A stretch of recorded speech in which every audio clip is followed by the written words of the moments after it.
आपकी एक तकरीर मेरे पास है हाल ही में। आपने कहा नौजवानों से, नौजवानों मस्जिदों को आबाद रखो, कहीं ऐसा ना हो कि मस्जिदें हमसे छीन ली जाएं। जी बिल्कुल सही है। कौन छीन रहा है मस्जिदें? बीजेपी आरएसएस छीनना चाह रही है, ऐसी ताकतें हैं जो छीनना चाह रही हैं। बिल्कुल कौन सी मस्जिद छीनी? अब आप देख लीजिए, दिल्ली की 600 साल पुरानी मस्जिद को आपने शहीद कर दिया। सुनेरी बाग की मस्जिद को आप निकाल देना चाहते हैं। और सुनेरी बाग की मस्जिद में कभी आपने सुना कि अगर कोई प्राइम मिनिस्टर या होम मिनिस्टर अगर मंदिर के सामने से जा रहा है तो मंदिर में पूजा रोक दी जाती? कभी सुना आपने? सुनेरी बाग की मस्जिद में जब कभी प्राइम मिनिस्टर का काफिला जाता है, मूवमेंट, जिसको मूवमेंट बोलते, नमाज नहीं होती उस वक्त में सुनेरी बाग में? क्यों नहीं होती भाई? आप पूछ लीजिए, मेरी बात यकीन मत करिए, आप जाइए वहां के इमाम साहब से, लोगों से पूछ लीजिए। देखिए, किसको बिल्डिंग को गिराना है नहीं गिराना, ये तो कोर्ट के फैसले होते हैं। नहीं, आपने नोटिस, सरकार ने सुप्रीम कोर्ट का फैसला देखा।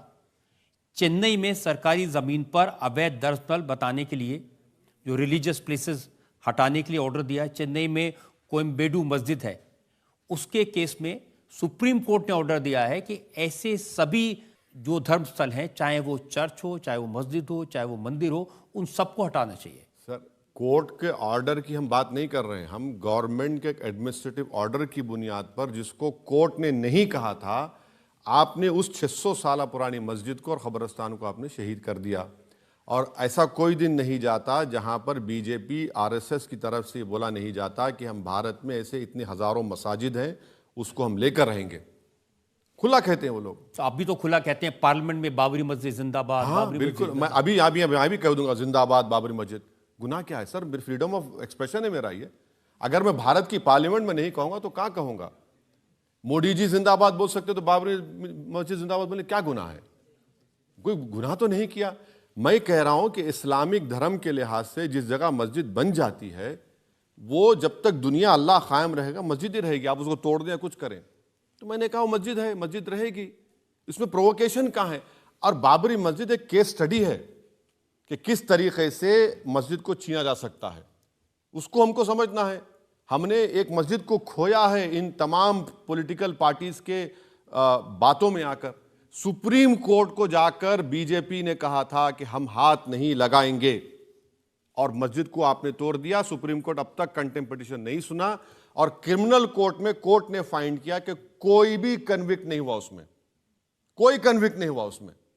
और खुद पार्लियामेंट में ये एकनाथ शिंदे के जो पार्टी लीडर हैं, वो नरसिम्हा राव की तारीफ में कह रहे थे कि जब बाबरी मस्जिद को तोड़ा जा रहा था तो पीवी नरसिम्हा राव ने कहा कि मैं पूजा कर रहा हूं, मुझे डिस्टर्ब मत करो।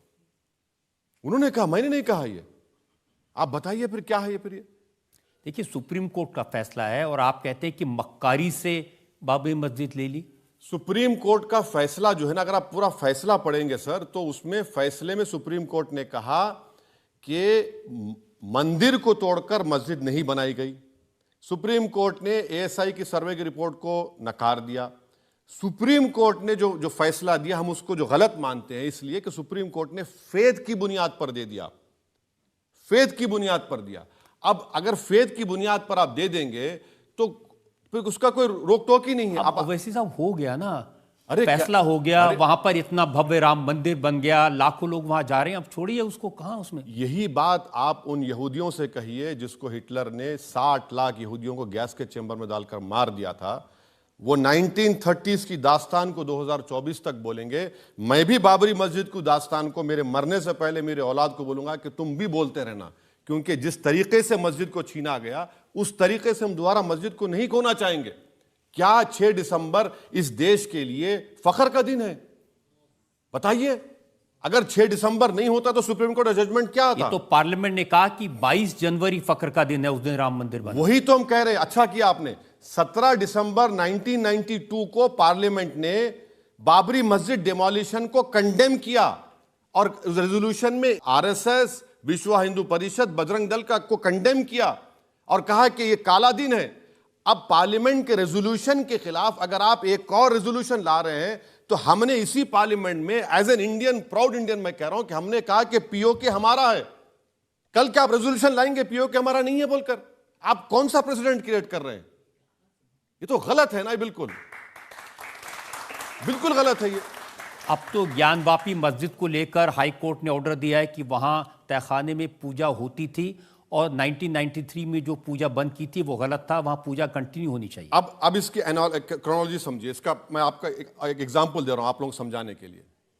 29 और 30 दिसंबर के दरमियान में 49 में बाबरी मस्जिद में मूर्तियां रख दी गई, नंबर 1। हाँ, फिर नायर साहब ने उसको लॉक डाल दिया, नंबर 2।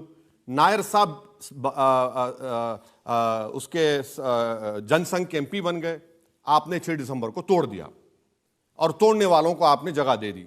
यहां पर क्या हुआ, यहां पर व्यास फैमिली कह रही है कि हमारे पास 1530 डॉक्यूमेंट है। मैं भी कह रहा हूं कि मैं भी 500 साल से नमाज पढ़ा था बाबरी मस्जिद में, नंबर 1। व्यास फैमिली कहती है कि 93 में मुलायम सिंह की सरकार ने बगैर रीजन राइटिंग के दिए बंद कर दिया। मैं भी कह रहा हूं कि मेरी मस्जिद को भी आपने बंद कर दिया था। अब कोर्ट के आपने कोर्ट को जाके पूजा अलाउ करिए। भाई मेरी नमाज क्यों अलाउ नहीं किया आपने? फिर आप समझिए, इसीलिए हम कह रहे हैं कि हम एक मस्जिद को खोए, दोबारा नहीं खोना चाह रहे हैं। आप इन बातों को समझना चाहिए। अब भाई दूध के जले छाछ को भी फूक फूक कर पियेंगे हम लोग? तो भड़काएंगे आप नौजवान? भड़काएंगे नहीं, सच्चाई को बयान करेंगे। ये जो मैं जो कुछ कह रहा हूं ये फैक्ट है। मैं जो कुछ कह रहा हूं फैक्ट है। अच्छा सर, अब आप चले जाइए, आप ज्ञानवापी पे आ गए, आप चले जाइए मथुरा पे। 1965 में हिंदू और मुसलमानों में एग्रीमेंट हुआ। मुसलमानों ने 8 एकड़ जमीन दे दी। अच्छा, उस एग्रीमेंट पर किसने साइन किया था हिंदुओं की तरफ से? पंडित मदन मोहन मालवीय। क्या पंडित मदन मोहन मालवीय से बड़े हिंदू नरेंद्र मोदी हैं? नहीं है। उन्होंने साइन किया। आप 2023 में बोलते हैं कि नहीं, उनको इख्तियार नहीं था वो जमीन तो देने का, लेने का।